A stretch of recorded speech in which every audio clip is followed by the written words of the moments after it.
பாருங்க.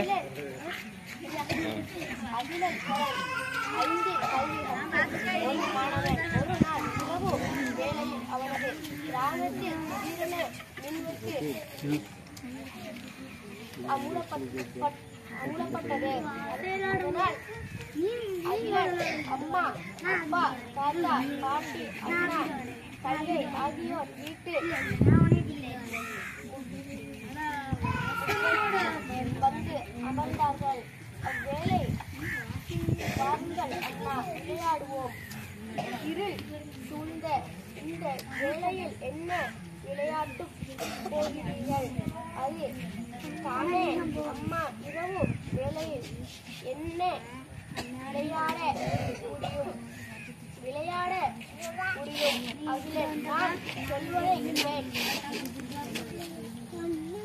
அனைவரும் வட்டமாக அமருங்கள். நான் விடுவதை கேட்கிறேன்.